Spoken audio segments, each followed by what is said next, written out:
It's got follicles and cuticles and all the cells are dead. It's got no gender and it grows out of your body and your head. Other people's hair. We're talking about Other people's hair. Other people's hair. I'm Kristin Rankin, I'm Uncle Nat. and we're talking about Other people's hair. At this point, I'm not sure if we're trying to get it, trying to sing, trying not to sing. Swooping right in. I'm not worried about it. This is organic. Same here. So how you doing this week, Nat? I'm good. I'm good. Happy It's Pride. Still Yeah, Pride. happy Pride. Still Yeah. Pride. Happy We're gonna- Pride. Happy Pride. I think we were still both working Pride. on Saturday. Yes. Yeah. Yeah, we were both working on Saturday. We were And queer Sunday. support. Oh yeah, same. Yeah, Mhm, same. mhm. Yeah. Yeah, the books were pretty full. Everybody was getting their Pride eyebrows done, and Amazing. I wasn't as booked as I normally am, but then I realized it's because I'm not doing as much sugaring. Like I focus on laser, and laser is more of a thing that you prepare for. So like I was really booked solid like the week before. I see. But I did a ton of eyebrows. It was really cool. People are like doing their eyebrows and then going to a party. Oh, that's fun. And also on Saturday, Brooklyn Pride was on Saturday. So. Yeah, that's what I mean. Yeah. And I guess this has been a really special month. This is the first time that I've been out and about queer dating, so that's been really fun. Ooh. Yeah, and so yeah, it's kind of momentous. Well, I think this is a great month to be queer dating, in my opinion. Yeah. To be getting out there, putting yourself out there. So that's really good to hear. Or as they say, just dating. or just dating. Yeah. I love that I'm like queer dating. I mean, I queer everything. So it's like, whatever. I have to go to the queer washroom. Really fast. That's when you're like, it's been 3 days. Are we married yet? Yeah, That's how exactly. I feel inside. Exactly. Yeah. Right. So Nick, I almost called you Nick, my lord. I'm going to do that again so Grace can edit that out. So Nat, what are we talking about this week on Let's Queer a Few Things Up? Let's queer a few things up. Today we're going to talk a little bit about accessibility and accessibility and pride. So a lot of people are talking about accessibility and pride right now. Specifically, I don't know if you follow Andrew Gersa, but Andrew is a disability advocate and also a sex worker advocate. And I really love a lot of the stuff that Andrew says. And recently, Andrew was really just pointing out that it's really hard to be in a wheelchair, around in a lot of queer spaces, and that really just calling for a lot more accessibility. But there was a specific something that I've been sensing, not just from Andrew, but from other disability advocates, is this idea of 100% accessibility. The idea that there is a hierarchy of accessibility, and that people that have accessible spaces are doing it wrong because someone didn't get their needs met that one time. And I think that's a real big thing within salon culture. I talk about it a lot with Uncle Nat's. There's no one way to be accessible, and and then of course it can lead into things. And when people get too critical about our accessibility levels, right, then there's this epidemic of canceling and accessible. We're losing a lot of accessible spaces. And then there was just an article out. I was trying to remember the name of the publication, and I couldn't find it, but there was just an article that was put out about the Brooklyn queer hair scene, and just kind of this competition, or this idea of like one salon to rule them all. And right. Yeah, and I was just precious. I was just like, and that is the vibe of some spaces. Some spaces are like built on this idea of everyone else is doing it wrong. I think you and I were even talking the other day about even educators, right? People that have that are like accessibility educators in our industry, kind of shitting on the way other people do it, and how my brand is that I'm just better. It's just like so I guess with Andrew Gerza's post, I had commented like, we're always in a state of harm reduction, and like harm reduction and increased accessibility every day, right? It's an ongoing process. It's also very expensive, and it relies a lot on communication as well. I think people don't think about the the idea that, it's okay to call up a salon and let them know that you're coming. Like, I know that that's hard sometimes. You do that, right? Of course, I mean, I have had to sit on the floor for a haircut before, Yeah. Yeah. because I'm fat. But I mean, to the point of like, you will call and be like, hey, these are my needs. Do you think your space is a good space for me? Right? Yeah. Yeah. And I'll say things like, I need your chairs to be, 30 inches wide. I need your, whatever. So I'll literally I have my logistics that Yeah. because I have to call restaurants, I have to call spaces all the time to be like, do you have a working air conditioner and a place for me to sit? These are my Right. two basic major needs.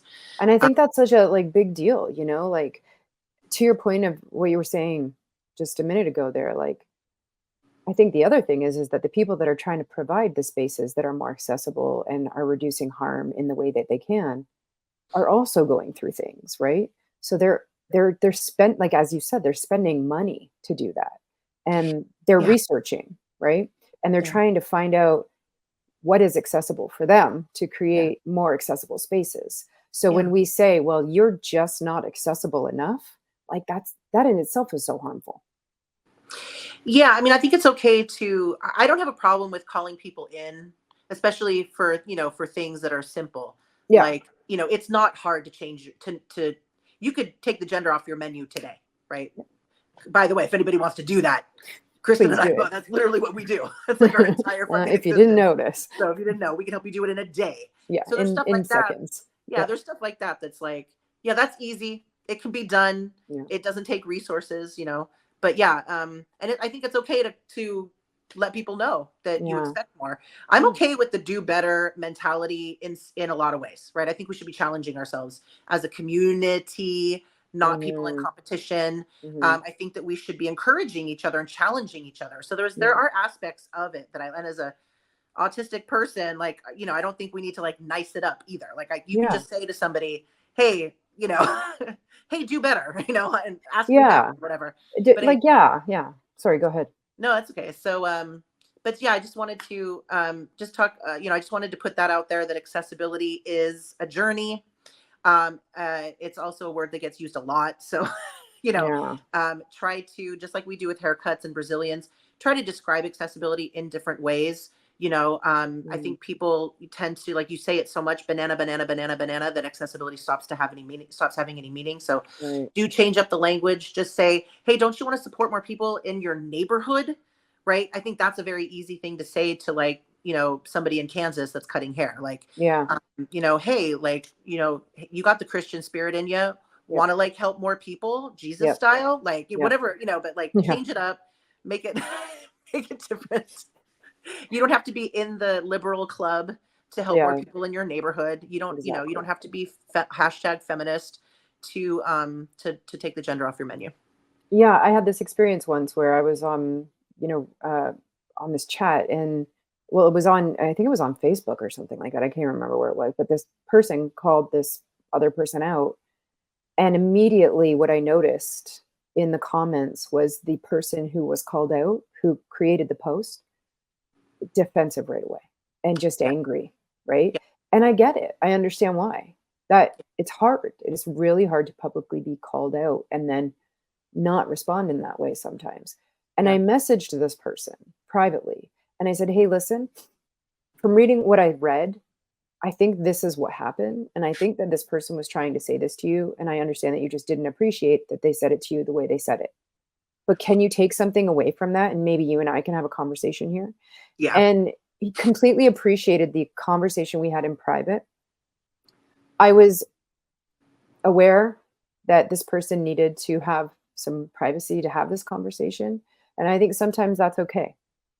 But what I was happy about was that the takeaway was that this person saw what this other person was trying to point out, you know?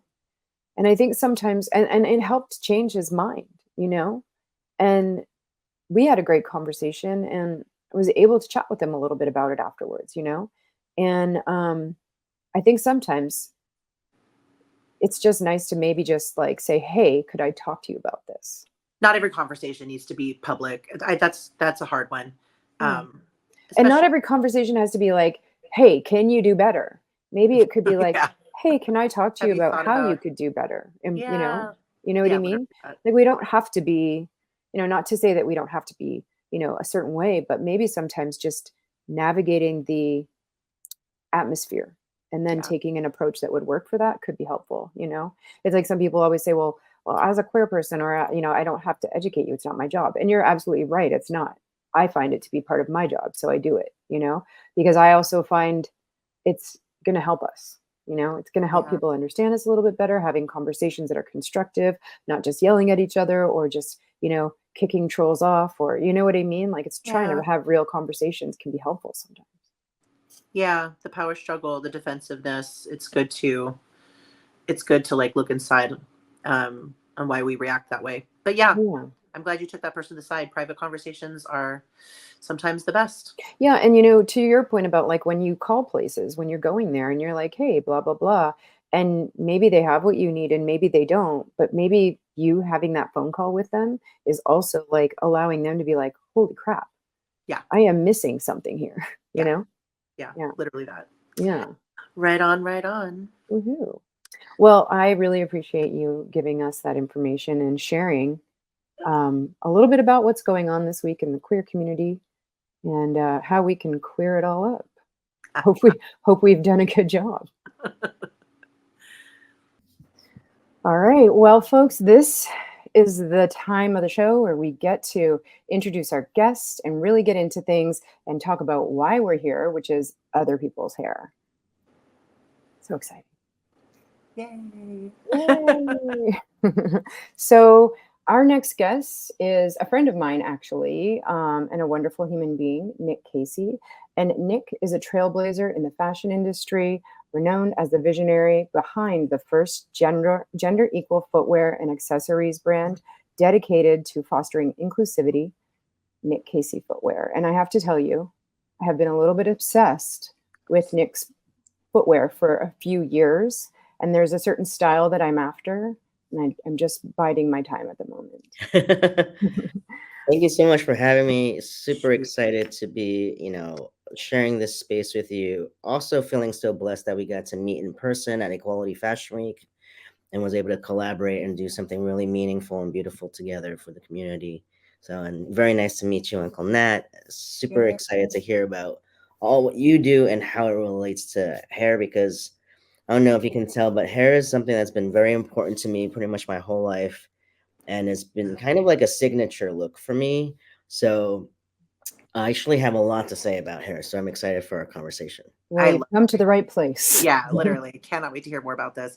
Yeah. I just for the listeners or viewers, yeah, speaking of Equality Fashion Week, you are the creator and executive producer of Equality Fashion Week, the first LGBTQ plus focused fashion week in Los Angeles, and the only one currently remaining in the US. Shocked but Woo! not Doing the shocked. hands up. Yes. Yes, So yes. It's good. definitely not the first. And there's so many, folks before me who did amazing fashion weeks that were queer oriented, that really inspired me to try to do something, even bigger here. So I do want to thank those people first. We always have to thank the people before us, don't we? Yes. It's so Always. important, Right. especially in our communities, I find. But Nik, like having been at Equality Fashion Week with you this year, wow, what a ride. I mean, it was such an awesome time. We had like the day was honestly 12 or 14 hours long. I can't even remember now, but it went by like that, the snap of my fingers. It was so quick and everything just came together so well. But I'm mentioning this because no one sees what actually goes on months, and in your case, years before the show actually happens, right? I was actually brought on a little bit late to the project this year, but I was there for I think maybe 3 months beforehand, and like wild. Just the planning that is involved in this is insane. Yeah, it's a lot of details, and I am somebody who is so detail oriented, and so since pre-production wise, like from the concept to reaching out to designers and auditioning models, and majority of the work is mainly just me. So it's taken me years to raise funding to try to make sure that we can pay for all the things that we need to make this the most like premium event possible.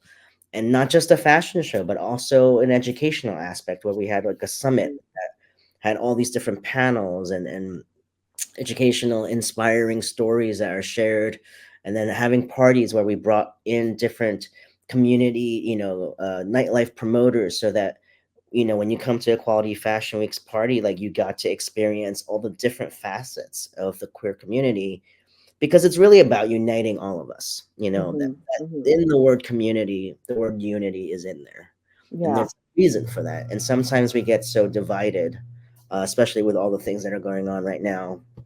It's easy to have folks on the other spectrum try to divide us, and so my mission is really just to bring all of us together and see the beauty of our beautiful rainbow spectrum.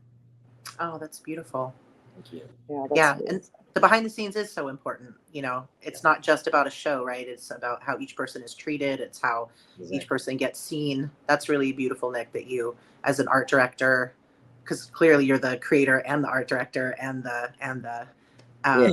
you know yeah. It caring just about keeps the going on and going on. Yeah. community. I Yeah, mean, So yeah. lucky too, though, like along the way, like you said, like 3 months out, Kristen reached out and was like, "I'd heard about this. I want to participate." And that continues to be the blessing that I get on this journey, is that I keep meeting these incredible people. And through Kristen, we met Kevin Murphy's team, Bruce and all of these incredible people who are like, yeah, how do we help? And so then I can have all the vision I want, but none of it can come true without all of these people who end up making it happen. So I'm Yeah. very grateful for that.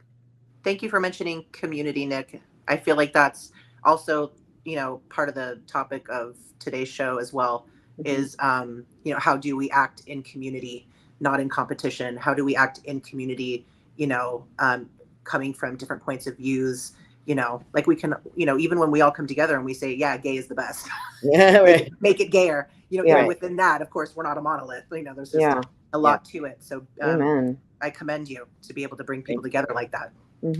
Yeah, and I think it's important. Like even a lot of people, the feedback I got at the end of the show and after the show, even for weeks after the show, like people have been like, it was palpable. The word palpable was used over and over again because they said the feeling of community was palpable, and that's when I feel like, okay, I've done a good job then, right? Yeah, Because sure. if they could feel it, none of us, we don't all have to agree on all the same things, right? We can all be unique in our perspectives and what we do and our identities and our expressions and all of these things, but to be able to come together and just celebrate one another, and honor our differences as well as our similarities, I think that's really what it's about.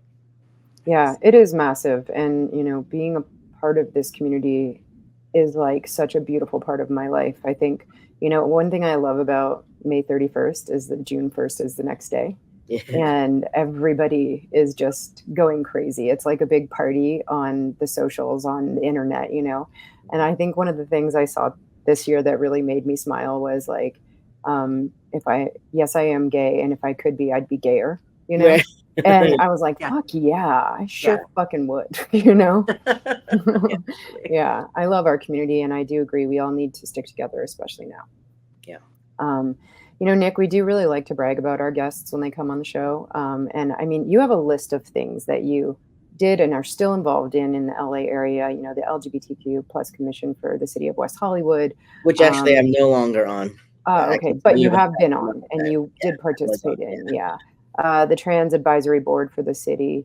The other commitments you have is like Queer to Us, an advisory board for the National LGBTQ Chamber of Commerce. Like the list goes on and on, the LA LGBT Center. I mean, how do you find the time? Yeah.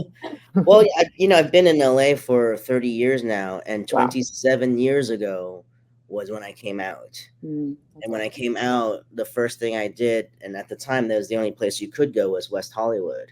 And so I went to West Hollywood and exposed myself to, all of these different queer people. Back then, we didn't even use the word queer. It was either lesbians or gays, and there weren't a lot of trans, or certainly no non-binary people back then. There weren't even a lot of like Asians, honestly, so I just really, I don't do anything half-assed. So when I was like, I'm out now, I'm gonna commit myself completely, and just really was driven to be of service, And so I started volunteering at the center, at the LGBT center, with LifeWorks, and then I was like donating my artwork for their out auction. Then I signed up to be on the women's, an evening with women's committee for 8 consecutive years, and just like did whatever I could to like really help propel the community in whatever way I can. And it's just about all of us. Like I don't have a lot of money, I don't have a power, I don't have a lot of influence, but I have my talents, and it's like whatever I can give, I give, and that's all I can do. That's amazing, honestly. I sure appreciate you doing the things you do and being in my life. And, we are super happy to have you here, and we would like to officially welcome you to Other Thank People's Hair, the Yay, podcast. welcome. Well, the feeling is completely mutual. Thank you all for what you do, because 27 years ago, when anytime I went to get a haircut or anything, like I remember always struggling because I would literally be like, why are you charging me like $20 more for my haircut than the men's, just because you don't think I identify as a man, like I never understood that. And I'd be like, wait, I just want a haircut just like that guy. How much Yeah, would that cost? yeah. And Nick- I've never understood why shoes are gendered. Like, Yeah, exactly. that honestly for me, I will go on rampages on Instagram, on Adidas's site or Nike's site. I've never, and as somebody with, I'm a fat person, I wear a size 12 shoe, everything about my shoe experience has been like, okay, go to the men's section, and I'd be like, well, what if I want color? Well, then go Right. to the women's section, but I don't fit the women. And then, I find that I'm going shoe shopping with people that I'm dating, and we're cross gender buying shoes and not getting everything that we want. Right. So yeah, that's been a big part of my life. I've been a big shoe wearer since I was really young. So I've never had a good experience. So when I heard about you, I would flip my shit. Yeah. So Well, I'm a sneakerhead. I've been such a sneakerhead like my whole life. I've just always freaked out about shoes, and I have had the opposite problem as Nat. Like Yeah. I have a smaller foot, and so I never ever wanted to wear a fucking feminine looking shoe. It just Yeah. like made my brain bleed. Me too. Yeah. Yeah, and I could not find a shoe that I liked that represented how I felt, that I wanted to wear on my foot, Like it was just maddening and so frustrating. And I remember when I did find you, I was like, oh my God, Yeah. these shoes. Yes, this is like what I've always looked for, Yeah. I mean, when I was a kid, I remember my first pair of like high tops. I can't remember if they were Adidas or Nikes, but I remember like they were too big, but I Yeah. didn't care. I was like, I will put on 2 pairs of socks and I'll add some extra insoles in there, because this is what I can identify with. But I don't understand why there was no like version that was smaller that could fit me. Yeah. And why was I always being told to go to the women's section when I'm like, there's nothing there I want, Yeah. And then as I got older, when they started coming out with more like gender neutral styles, but they would still divide the sizing, because most shoes are still made between like a women's last and a man's last, right? And the last is the mold. And so when when they make the shoes, everything is separated between men's and women's. And so like, Doc Martens, for example, when they first came out, was very gender neutral, and I was super excited. And trust me, I've had so many Doc Martens, but I remember like putting on the men's version that was too big for me, but like only by one size, and looking down and be like, it looks so good, Yeah. But because it was still too big, they're like, oh, we have this in smaller sizes in our women's section. So I'd be like, okay, cool, let me go over there. And I would put the size that's just one size smaller, but the women's version. And I look down and be like, why did my feet all of a sudden look like they shrunk? And they look like children's feet all of a sudden. Right? Even though it's only one size smaller, the proportion was so drastically different, because fashion and society had conditioned us to think women need to look like they have smaller feet, and men need to look like they have bigger feet. And it made no sense to me, because I'm like, at the end of the day, your feet are the only thing on your body that literally carries your entire body 24 hours a day. Yeah. And shouldn't it just be comfortable, reliable, and proportionate to your body? And that's Yeah. it. Yeah. You know? So And that's kind of when I started designing for my shoes, I was like, that's the one thing I'm going to do. I'm not just going to design something that looks gender expansive, but I'm going to change the way we actually make the mold. The mold itself is gender neutral that, that I created myself, that I felt like is going to fit, whatever. When you look at it, it doesn't look like a man or a woman's. which is Ugh. perfect. Yeah. I It's love perfect. it. And then anyone can wear any kind of shoe they want. I mean, that's how it Exactly. should be. And Exactly. that's what we do in hair. You know what I Right. mean? It's exactly the same concept in that sense, And speaking of which, Nick, just because we do have some people that will be listening to this and not looking at us, could you please describe your hair for us? Oh, I would say, mm, I don't know. How would you describe my hair? Like a little Okay. pumpy in the Yeah, front? yeah. I was gonna say. Yeah, a Nat, little Nat, pumpy. Nat, go for it. Why don't you get into it? Yeah, Well, I see a fade happening here. yeah. If you turn to the side, would that be what would that be, Chris? Is that a burst fade? What is that, Kristen? Well, I actually cut Nick's hair Oh, in LA Yeah. like 3-4 weeks ago now. Yeah. Yeah, I have cut it again I'm sure since, you have. Yeah, but yeah, I do yeah. it myself. So, Yeah. So what guard did you use on that? it's one of those things that I got off, Amazon, where you can like control it, and so it like Oh, yeah, okay. changes, and then so I do fades basically by freehanding I because love I that. just feel like I've done it for so long on my own head that I Yeah. can, Which, okay, like so Nick essentially has like a really nice fade. It looks like it might be a like 0.5 to about a 1 into maybe a 2. And then it's just like then we have like a real separation of length there. But I wanted to just bring up something that Nick just touched on, which is that for a very long time before we had services that were being offered as gender neutral, a lot of folks, especially folks who were looking to be more masculine presenting, would cut their own hair. They would buy clippers and they would cut their own hair at home and they would just figure it out, you Mhm. know?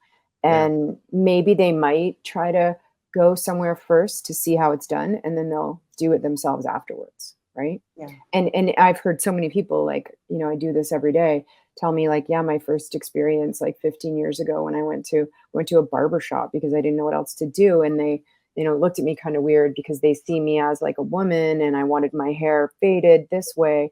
But they went in and they suffered through that so that they could kind of see what was going on so they could go back home and then do their own hair. Yeah. So Yeah. painful. I used to hair model for Vidal Sassoon when I was in college because I was too broke to go afford to buy haircuts. I would pay for haircuts, and so I would model, and you sit there for basically like the whole day, and you're in front of all these students, and they're using your head as the teaching. But it was great because I had got great haircuts and I had all different types of colors. But I learned so much because I love paying attention, and I think it's I think doing hair is such an art form. I think it's such a craft, and so I view it as watching a work of art happen. And Yeah. because my background is in art, I really felt like I had just like a knack for picking up, the details of how they were approaching it and things like that. So, Mhm. so when I started cutting my own hair, because as an entrepreneur, I was broke, you know, Heard.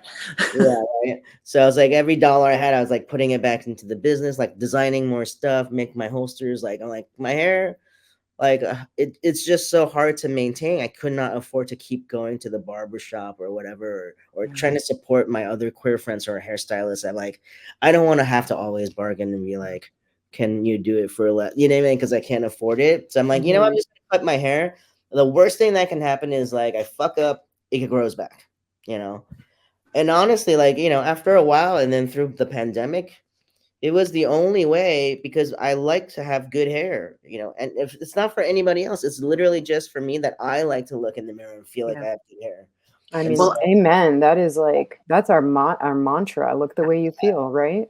exactly, like it's the one thing that really like makes me feel like it's part of my signature look, and so I'm just grateful that like, when I do finally go get like a haircut, my friends or whomever who are doing my hair aren't like super judgy, like, oh yeah, I see how you fucked up here. You know? Yeah. But Well, now I feel like I actually like it better when I do my own hair because I'm so That's great. used to it. I know what I like. You know? Yeah. yeah, I just yeah, can't do like the top and the back so well. It's like this area is my It's problem gonna have area. to come to New York.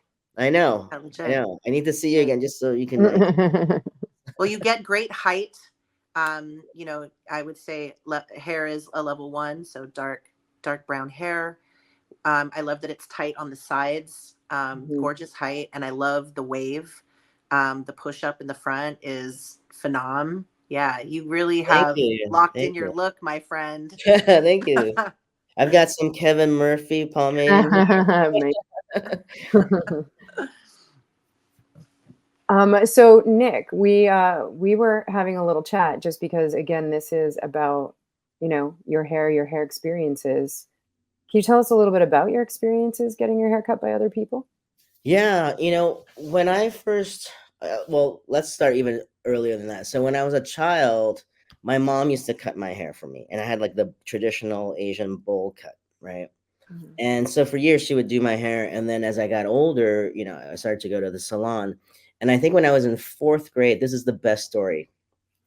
Fourth grade, my uncle was going to get his hair done, and so he, I love hanging out. It was like a male role model for me, so I went with him. And so when we got there, I was like, I want exactly what my uncle has. He got a perm. Oh my God. So I get home and look like I was in Miami Vice like that. That's Had like a amazing. curly Asian hair and it's short. They look just like my uncle's. And then my uncle was like someone who he loved to wear like leather pants. He was so Miami Vice. And so I wanted to be just like him. I got home, my mom was so mad. Like I went from my bowl cut to like Yeah. like Yeah. perm, Crockett from Miami From Vice. Miami Vice. I love the Yeah, Miami Vice That was reference. the That's look. phenomenal. Wasn't that it the was look? That show so was just the whole look. It was great. yeah. But my mom was so mad, and I couldn't understand why because I was like, but my uncle has it. Why Yeah. can't he have that hair? Why can't I have that hair? Yeah. And it took me really a long time, but I loved it. I was so proud. I wish I could find a photo and show you, but it was Really? so good. But even as I got older, like just every time going to the hairstylist, like I dreaded it. I dreaded going because I knew I would never be able to get the hair I wanted. It would always be what they thought I should have or my mom thought should have. And then as an adult, like I mentioned earlier, like every time I go into the salon and you're like, a college kid, you don't have a lot of money. And you're literally like, I see the pricing on here. And literally men's haircuts are so much cheaper. And I'm literally like, my hair is the same as this guy's. Like, why aren't you charging more money just because my gender is different? Like it didn't make any sense. It should be based on like how much hair you have, how much you're gonna cut off. Like that's what it should be based on. Um, so yeah, for years and years, I just hated it, and I think that's also why I ended up going to like hair school to go model because then I just felt like it's experimental, it's free, whatever, like Yeah. um, and then I just started doing my own hair, just so I could make it easier. Was there a moment in a professional hair space that you felt affirmed, like that you felt like you got an affirming cut? Absolutely, I feel so blessed that later on in life, like being so queer and in the queer community, I met all of these friends who I can't even tell you. I don't think I can count on my two hands like how many queer hairstylists I know. Okay. It actually got to a point where I felt like I was disloyal because I wanted to support all of them. And usually, you're supposed to just go to one and like you kind of be that consistent, but I couldn't. I was like, oh, let me go here and support them. So and then let me go over there and support them. And I think that was also why I ended up just doing my own hair because I was like, this actually doesn't work if I keep changing it up, you know. Right. Uh, Yeah. but yeah, I mean, every time I go to a queer, hairstylist, it's obviously very gender affirming. And I think I'm also very, very particular. So it's easier for me.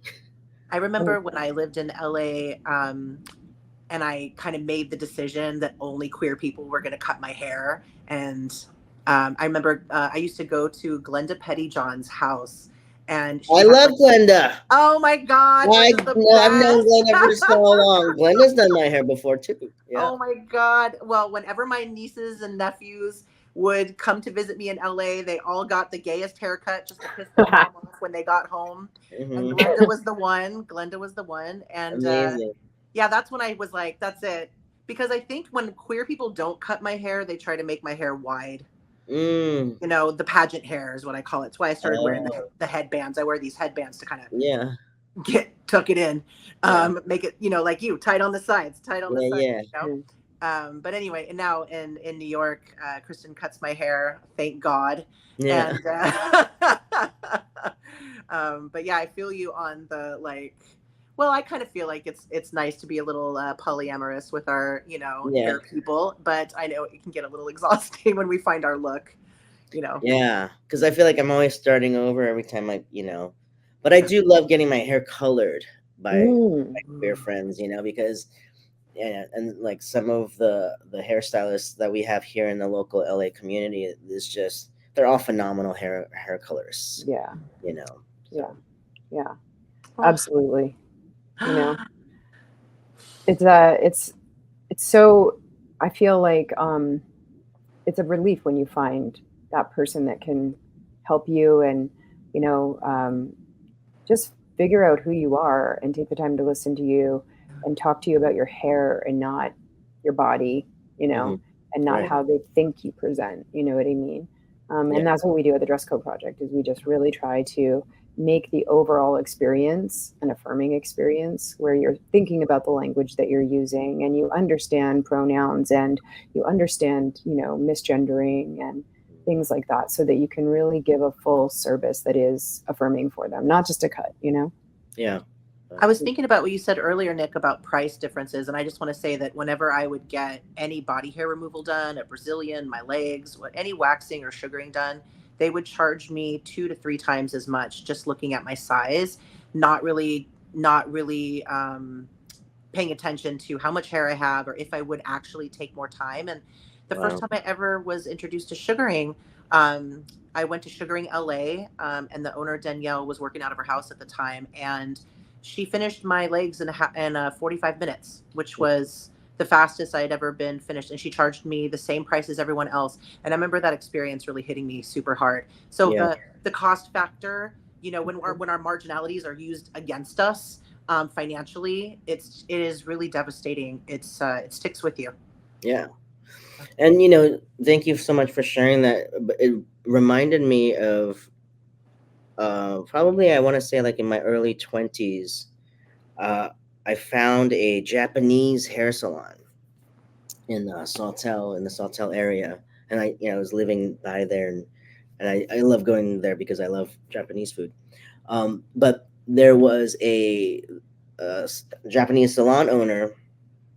I think her name was Shigeko, but she was like this older little Japanese lady, and I remember I walked in and I saw the price difference, and I said to her, I was like, you know, I I'm like, I'm a poor student, like I don't have a lot of money, and I don't understand why you want to charge me more just because of my gender. And she was the first, cis hetero person that ever just kind of looked at me and was like, "You're right," and she's like, "Just come in, I'll cut your hair, and I'll charge you the men's price." And I was like, Wow. yeah. And for years I ended up going to her because she was the first and only person that ever made me feel like I was just getting a haircut and she actually heard me instead of giving Hey, me a dirty that look. that You know what I that mean? is just incredible, right? Like Yeah. that's just hey hairstylists, if you are listening to us, take in the words that our friend Nick just said.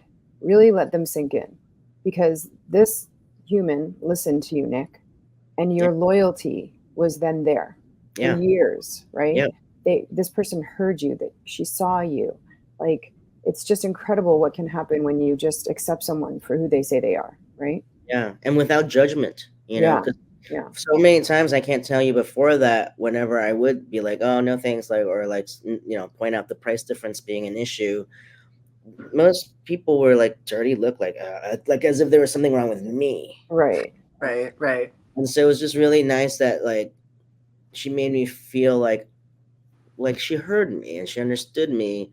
And I did. I went to her for years until I think she finally retired and moved to Vegas.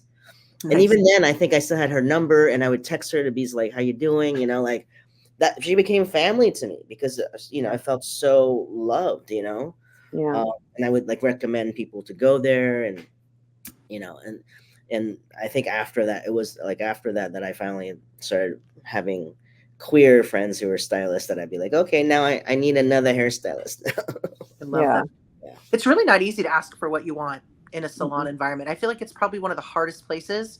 I think my biggest job here is kind of laying the foundation of, pulling communication out of my clients because it is so hard. Mm, I feel like that's the whole like Yelp conundrum. It's like the communication. If you find that all the communication happens in Yelp, in a salon, then you know that that's a reflection of the lack of right. opening up the door to communication. I don't just like I would tell my technicians, you never say, "Are you okay?" Right? Mm, You always got to be like, is it too hot? Is it too cold? How's the yeah. music? Um, I mean, yeah, hair, in my mind, in my career, in everything that I do with the Dress Code Project, hair is a huge representation of who we are and how we present ourselves. It's super important. And, I'm glad to hear that you have found your people and your own set of clippers as well, Nick, that Yeah. can help you, keep that stylish look that you have going on there. Thank Yes. you. Yeah. Ugh, And LA is like there's a plethora of like queer safe spaces, from Project Q, Folklore, Thayer. I Yeah. mean, it's just like there's so many. There's so Yeah. many, and I think we're so blessed. Yeah, all really incredible Yeah. hairstylists and service providers. Yeah. Yeah. yeah. Yeah, they're so great. Yeah. So, I think it's that time where we're going to talk a little bit about how people can find you on the internet, Okay. Nick. Yeah, tell our listeners, where are you, babe? Yeah, so you can find me for Nik Kacy footwear. It's nikkacy.com, nikkacy.com. And Equality Fashion Week is equalityfashionweek.com. You can also find me on social, mostly on Instagram and Facebook because I'm older, at Nik Kacy footwear and at Equality Fashion Week. I'm not on TikTok yet because I really dread having more social media. It's Uh, more work, right? It's just it more is more work. work, and I know everyone keeps telling me I need to do TikTok. I will have to kind of see if that's something I want to do. Sometimes I fantasize about just getting rid of all of it Oh, and yeah. forcing people to just call me, Oh, we connect in Back in the person. day. like Yeah. Bill Murray. He has a 1-800 number, I think. And That's it's Oh, like the really? only way you can get a hold of him. Yeah, it's great. That is funny. It's Maybe that's what I iconic. need. Yeah. It's iconic. Yeah. Yeah. Well, we've come to a part in the show now after that where we just really like to get down and dirty and get to know Oh who yeah, you that's really my are. favorite. Yeah, of course. We really like to know who you are as a person so that our guests can really figure you out a little bit more. And so, yeah, we have 5 questions that we like to ask each guest. Bring it. Oh, I love your enthusiasm, Nick. It's really fantastic. All right. All right. So, Nick, what is your favorite TV show jingle? Hit us. um, this is totally gonna age me, and I'm so embarrassed, but not really because I love the show. Family Ties. Oh, yeah. That's my favorite TV show theme God, song. Well, we have a Shut love your whole connection. face up. amazing. I don't know what it is about that jingle. It just makes me feel good. It's so it is absolutely just so wholesome. Yeah. Oh my Yeah. gosh. Do you Yeah. want to sing a little bit of it, Nick?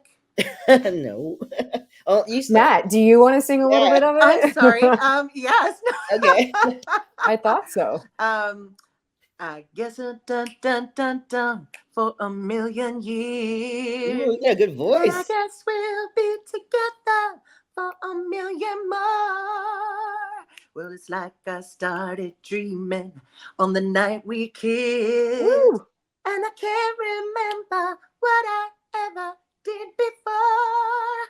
What would we do, baby, without us?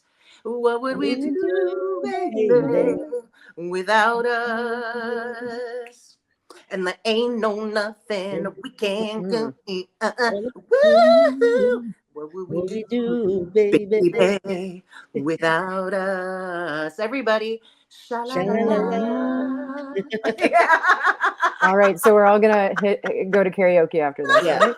Oh my God, you have an amazing voice. Oh, thank you. That was what I Oh, did yeah. before I did this in LA, actually. Oh, Yeah. really? Yeah. Wow. You can't tell by that, but that's because I'm on testosterone right now and my voice is not my own. But, we get Yeah, by. that's the whole thing. That's a Listen, whole I thing. understand. Yeah, my voice. Mm. I used to love karaoke. I mean, I still love karaoke, but I used to actually be pretty good. Where people would be like, "Oh, that was so good," and now, like, I have like little gaps where my voice is missing. Mm-hmm. It's just Yeah. like trying to Yeah. transition. I was also a voice teacher, Nick, so we'll chat later. Oh yes. Yeah, I'm please. retraining my voice right now, so we'll talk about that. Oh, good. But Well, yes, okay, high five, 10 out of 10 on your yes. TV show jingle pick. That was fantastic. Yeah. Potentially favorite part of the show right there. Yeah. Nick, what was your first tattoo? Oh, this one actually. It's describe it for us, my love, for the So yeah, For the listening it's audience. actually, well, it's hard to see, but it is. There it is. It is a Chinese and Japanese character called kanji. So kanji is when the Japanese character derives from the original like Chinese character in like the more pictographic kind of character, and it means life. And so in Japanese, to me, it means life and rebirth because if you pick, I don't know if you can see because I have a I back. can see it on occasion. I know sometimes it fades into Yeah. your background, but no, I can So see it. it's oh, that's the head, that's her belly. She's kneeling, and then her arms are like this. Hmm. So to me, it's a Wow. pregnant woman praying. Cool. Yeah, it looks like a triangular head, a little circular body, Yes. and like little legs for the bottom, almost like in crisscross applesauce almost. Well, like imagine if like it was a profile and she's praying Oh, and she's yeah. pregnant and she's kneeling.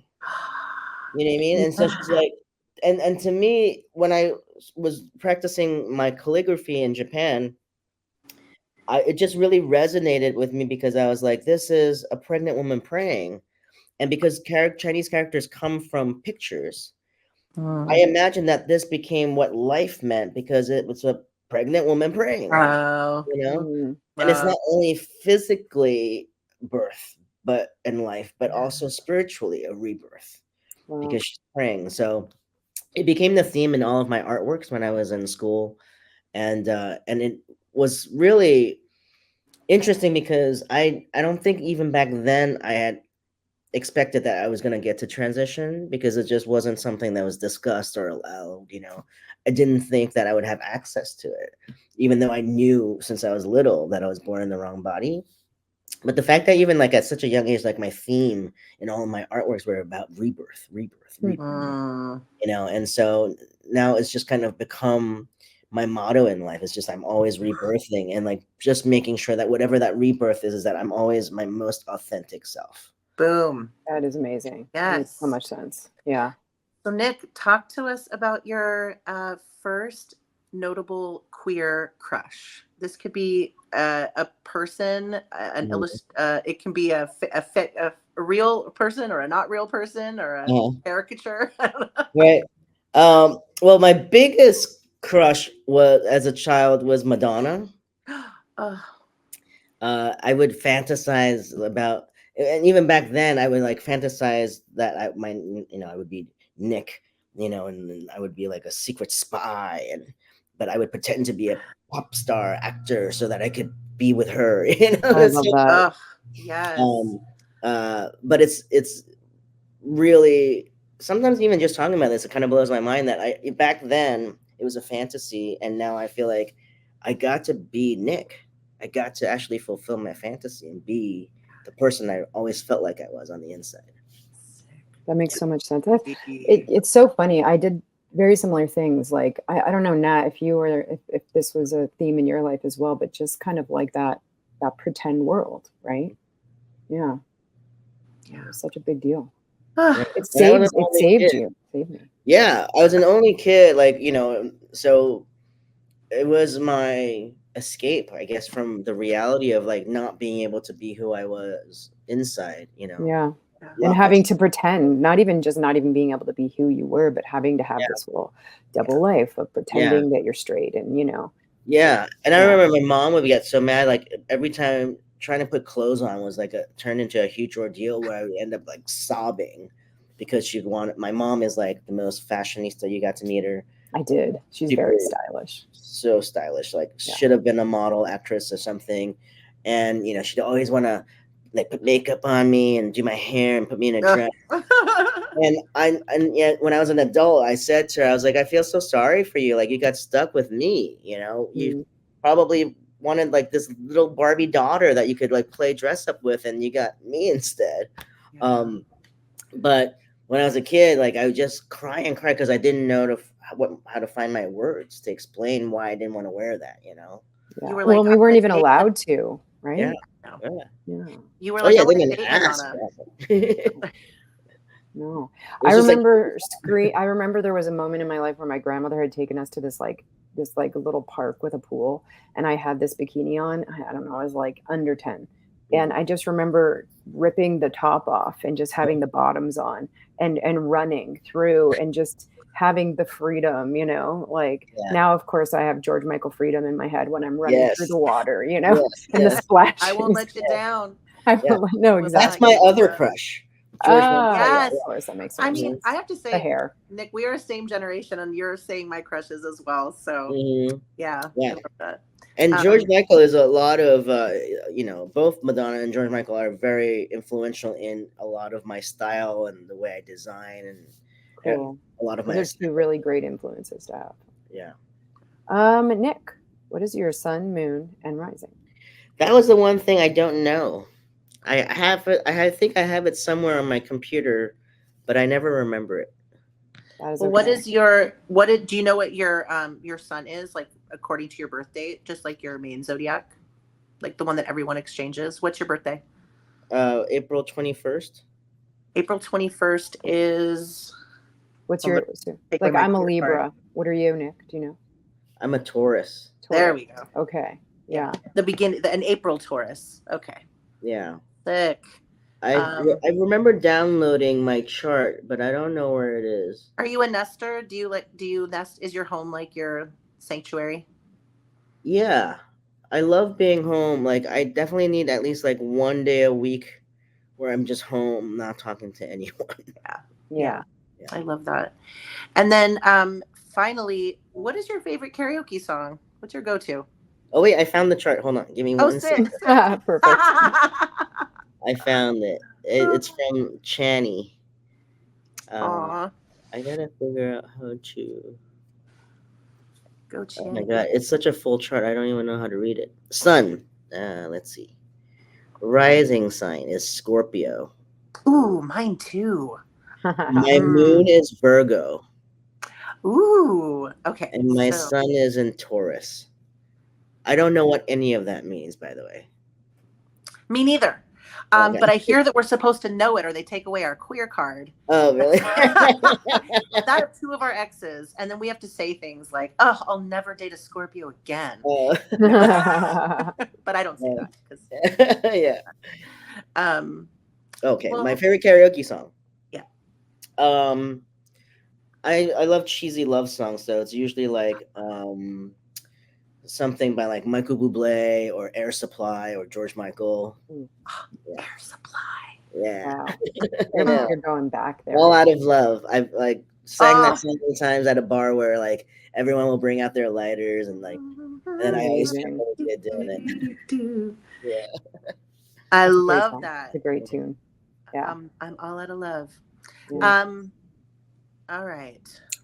We Well, that do was have awesome. and we do have one little bonus question, Nick, that we did. Yeah. If you were a drag. If I was a drag queen, what would your drag name be? Oh gosh, what would my drag name be? I don't know. I feel like that's a hard one to just like pull out. It is definitely. That's advanced. advanced. There's gonna be a formula. They should have like an app for that. They should. That's actually a really good idea. Mm-hmm. Yeah. Any app developers out there listening? Yeah. Yeah. Do us a solid. I'll pull it up from now on. I'll have the drag name generator. Oh, Yeah. they should, like, where, there's all those little things that people say to you all the time. They're like kind of like quizzes, but not official quizzes, where it's like your drag name is the street you grew up on and your Yes, first exactly. pet. Yes, Yeah. yes, yes. Yeah. And your first Which, cat? okay, so let's, no, Wait, pet. what, So that, let's what do would that this, your be? first pet. So, okay, everyone, let's tell, like, so it's the street you grew up on and your first pet's name, which means that my drag name would be Bridget Holmes. Oh, nice. My dog's name was Bridget, and I grew up on Holmes Avenue. Hmm. Okay, so the pet's name is first. First, yes. Yeah. Yeah. Yeah. Mine's gonna be awful. What is it? It's Bao Bay, 148th Street. I love it. Please let that be it. Uncle Nat, what's yours? Prissy, Michigan. Nice. All right, actually that's pretty a good. that's a Yeah, good yeah. one. That's I a like great that one. one. Wow. I like that one. I'd go see that show. Yeah. Totally. Oh, well, we really, fun. really, really want to thank you for being here on Other People's Hair podcast. I think we almost forgot we were doing a podcast and realized that we have to end the show at some point, because Yeah. I've enjoyed this conversation so much. Me too. And so, Nick, thank you for sharing and being so open with all of the stories that you have shared with us today, because part of what we're doing here is to just really bring all of this out into the open and talk about it so that it becomes, as people like to say, normalized. Yeah. Thank you so much for having me. I've thoroughly enjoyed. We've laughed, we've sang, we've You've done it chatted. all. Yeah. We found out our drag names together. Yes. Potentially, if that's them. I love it. And once again, we can find you at Nik Kacy Footwear and nikkacy.com. Equality Fashion Week is Equality Fashion Week on the socials and equalityfashionweek.com. Nick, thank you again so much. It was great to see you again. Likewise. Thank you. My name is Kristin Rankin, and you can find me at Kristin Rankin Hair and at the Dress Code Project on Instagram. And you can find the Dress Code Project at dresscodeproject.com. Nat, how about you? And I'm Uncle Nat. You can find me at uncle.nats on Instagram and unclenats.com on the interwebs.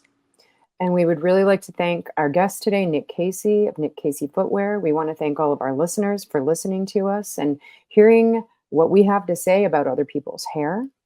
We also want to thank Grace, the producer. We're finally in unison. We're in unison for Grace. Listen. We're in unison for Grace. All right. Well, I'm Kristin Rankin. I'm Uncle Nat. And we're talking about Other people's hair. hair.